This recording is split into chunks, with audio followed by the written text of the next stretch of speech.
Your backyard should be an area to relax, entertain, and truly enjoy. Here are a couple of things to consider and tips to make your back patio a place you actually want to use. Let's get after it.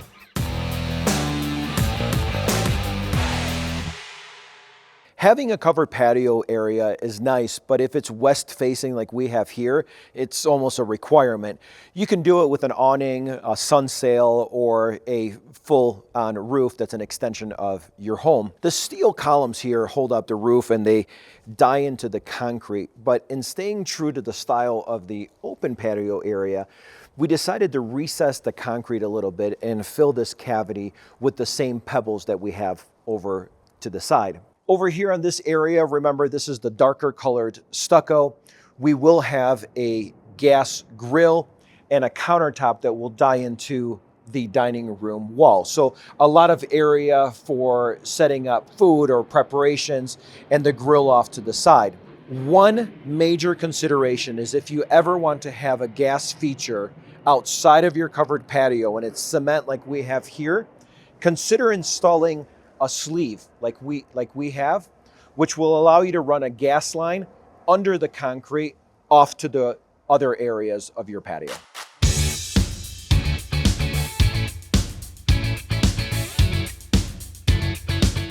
In this open back patio area, we decided to pour concrete blocks, and they're going to be rectangular in shape and separated by about 7 to 10 inches.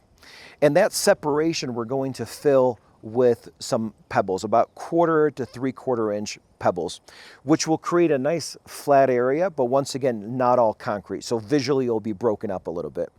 You'll be able to have an area for some planters and some lounging chairs to soak up the sun during the day. Or if you prefer watching the stars at night, you can stay warm next to the fire pit. For lighting, we went with 4 simple cans and 2 additional cans over our grilling station with 2 speakers that are tied into the entertainment system inside the home. And one thing I'd like to point out that I think is commonly overlooked is what we call party outlets. And that's just a fancy term for outlets that you install in the soffit around your home that are separately switched. It gives you the ability to attach rope lights or holiday lights later on. Although I believe it's a must-have for the back patio, it's also a consideration for the front of your home.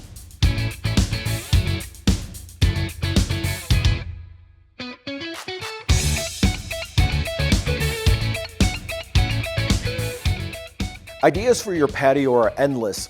I would only add that with proper planning, you can make your space usable year-round. Stay connected and hit subscribe so you can see how this patio turns out. Around here, we say mock it up or mess it up. We'll see you next time.